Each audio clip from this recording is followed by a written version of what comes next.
பணம் அப்படிங்கிறது தான் நம்ம எல்லாருமே தேடுற ஒரு விஷயம்.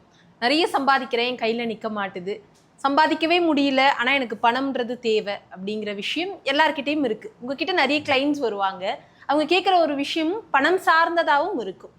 மணி அட்ராக்ஷன் அப்படிங்கிறத பற்றி இப்போ வரைக்கும் நிறைய பேருக்கு நிறைய விதமான தேடல்கள் இருக்குது. பணம் வரணும், மணி அட்ராக்ஷன் வேணும் அப்படின்னா இதை கொஞ்சம் பண்ணி பாருங்களேன் அப்படின்னு நீங்கள் சஜஸ்ட் பண்ணுறதுனா என்னவா இருக்கும்? நிறைய விஷயங்கள் இருக்குன்னு வச்சுக்கோங்களேன். மணி அட்ராக்ஷன் அப்படிங்கிற மாதிரியான விஷயங்கள் சொல்லிகிட்டே போகலாம், ஏகப்பட்டது சொல்லிகிட்டே போகலாம். என்னோடய புத்தகங்களையுமே கொடுத்துருக்கேன். மெயினாக வந்து நம்ம சொல்லணும்னா ரொம்ப சிம்பிளாக யாருக்கும் செலவில்லாத மாதிரியாக இப்போ இருக்கக்கூடிய ஒரு தருணத்தில் செலவில்லாத மாதிரியான விஷயங்கள் நம்ம வந்து கொடுக்குறது அப்படின்னு பார்த்தா ஒரு விஷயம். இது வந்து மேலை நாட்டினர் எல்லாமுமே வந்து ரெகுலராக செஞ்சுக்கிட்டு இருக்கிற விஷயம் வச்சுக்கோங்க.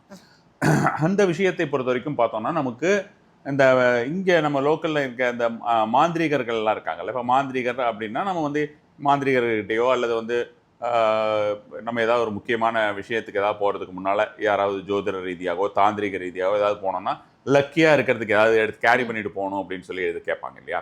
அது மாதிரியாக இருக்கக்கூடிய விஷயமாக அவர்கள் லக்கியாக இருக்கிறதுக்கு கேரி பண்ணிட்டு போகிறது இன்னி வரைக்குமே இருக்கக்கூடிய ஒரு விஷயமா இருக்கும். ரொம்ப சிம்பிளான ஒரு விஷயமா தான் இருக்கும். ஈவன் அதை வந்து பார்த்திங்கன்னா தாயத்து மாதிரி கூட போட்டுட்டு ஏதாவது லாட்ரி அந்த மாதிரியான ஏதாவது ஒரு விஷயத்துக்கெல்லாம் கூட எடுத்துகிட்டு போவாங்களாம். இதில் வந்து மந்த்ரா ஆக்டிவேஷன் அப்படிங்கிற மாதிரி எதுவும் இல்லை. இப்போ பொதுவாக நம்மளுடைய ஒரு இதில் விஷயத்தில் பார்த்தீங்கன்னா இந்து முறைப்படி அப்படின்ற மாதிரியான விஷயமா இருந்தால் எல்லாத்துக்குமே ஒரு ஆக்டிவேஷன் டெக்னிக் அப்படின்ற மாதிரியான விஷயங்கள், ஒரு ஆகர்ஷணம் பண்ணணும்.